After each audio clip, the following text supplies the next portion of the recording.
All right, you've got your bench, your lights, your storage. Now comes the fun part. Building your beginner tool set, the foundation for every project in your dream garage workshop.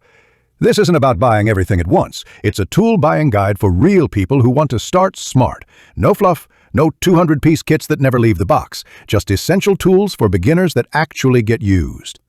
Essential tools for beginners. Start simple. If you buy smart here, these same tools will follow you for years.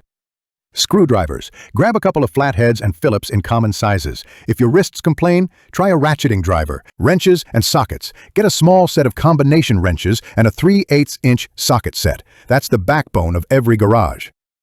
SAE and metric, both. You'll use each more than you think. Pliers. 3 kinds cover almost everything. Slip joint, needle nose, and locking pliers. Between them, you can grip, bend, twist, and hold nearly anything. Hammer. A 16 or 20-ounce claw hammer with a fiberglass handle is your workhorse. Nothing fancy, just balanced and comfortable. Tape measure, level, utility knife. You'll use that knife daily, the tape hourly, and the level anytime good enough suddenly isn't. Expand your beginner tool set. If there's a few dollars left in the budget, add an adjustable wrench, a hex key Allen set, a small hacksaw or handsaw, a square for marking cuts. You don't have to buy them all at once. Let your projects tell you when you need them. Needs versus wants in your tool buying guide. Here's the classic beginner trap. Buying cool gear just because it looks pro. You don't need a rotary hammer drill to hang a picture frame, and you don't need jeweler's screwdrivers unless you're fixing watches. Let your work guide your spending. Start building, hit a wall, then buy the tool that solves the problem. That way, every tool in your shop earns its place. Professional versus homeowner tools. What's worth it? You don't always need professional-grade everything. Snap-on, Matco, and Mac make incredible gear for mechanics who use it 8 hours a day. Most home shops will never push tools that hard. Today, plenty of mid-range brands deliver pro-level performance without the price tag. Craftsman, Gear Wrench, Husky, Cobalt, Tecton, and Harbor Freight's Icon line all offer lifetime warranty hand tools that can take real abuse. For power tools, choose by how often you'll use them. Makita, DeWalt, and Milwaukee each have pro and homeowner tiers. If you're using it once a week, the mid-tier line will last for years. Rule of thumb? Use it every day, buy once, cry once. Use it once a month. Don't over-invest. Spend where it counts, on tools that cut, grip, or spin. Save on the ones that just hold, measure, or mark.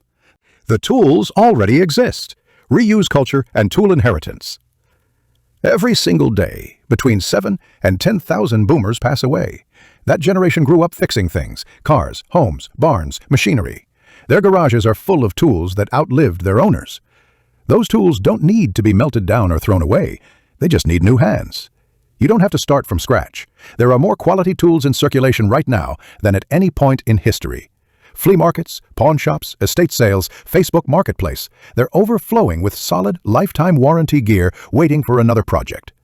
Buying used or inheriting a set doesn't just save money, it carries a story. A well-used wrench or a scarred hammer connects you to the people who built before you. Reuse isn't just frugality, it's respect for craft, for history, and for the generations that made this possible. If you do inherit tools, take care of them, clean them, oil them, store them right.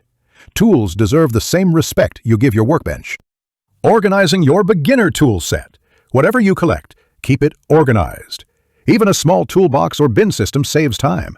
Put tools back where they live every time, and you'll never waste 10 minutes hunting that one screwdriver again. Start simple: a plastic tote, a small drawer set, or an organizer tray. As your collection grows, so will your system. The key is habit, not hardware. Perspective from the bench.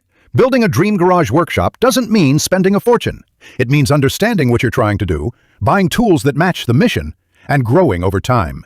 The best shops aren't filled with shiny matched sets. They're filled with tools that tell a story, ones that have seen mistakes, fixes, and triumphs. Each scratch and dent says, someone built something here. So skip the shiny 200-piece kits. Start small. Buy smart. Reuse what's already out there. Let your projects guide your collection. And let your collection tell your story. This episode of Maker Garage 101 is your beginner's tool buying guide. Everything you need to start your DIY workshop setup without wasting a dime. I'm Sparky. Thanks for hanging out. Now let's get building. Sparky out.